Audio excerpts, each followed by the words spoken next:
নমস্কার, আমি পিয়ালি। রান্না দেখছেন পিয়ালির সঙ্গে রান্না। আজকের রান্না চিংড়ি মাছের টক। তার জন্য পেঁয়াজ কুচি, টমেটো কুচি ও লঙ্কা কুচি করে নিয়েছি। এদিকে চিংড়ি মাছগুলিকে ভালো করে ধুয়ে হলুদ ও লবণ মাখিয়ে রেখে গরম কড়াইয়ে তেল দিয়ে ওই মাছগুলিকে একে একে দিয়ে দিয়েছি।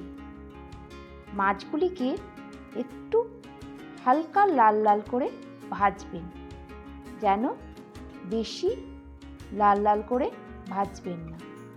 ভাজা হয়ে গেলে একটা বাটিতে তুলে ওই তেলেই পেঁয়াজ কুচি ও লঙ্কা কুচি দিয়ে দিয়েছি এবং একটু নেড়ে নিয়েছি।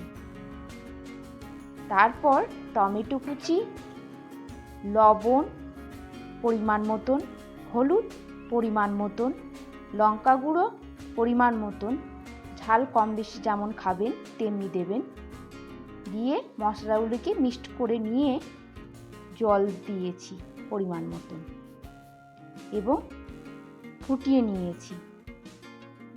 ফুটে এলে তেঁতুল সমেত জলটিকে দিয়ে দিয়েছি ও চিংড়ি মাছগুলিকে দিয়ে দিয়েছি। ভালো করে এরপর মিক্সড করে নিয়েছি। মিক্সড হয়ে এলে আরেকটু জল দিয়ে ফুটিয়ে নিয়ে হয়ে যাবে সুস্বাদু চিংড়ি মাছের টক। আজকের ট্রিক্স এবং টিপস হলো তেঁতুল ক্যান্সারের ঝুঁকি কমায়।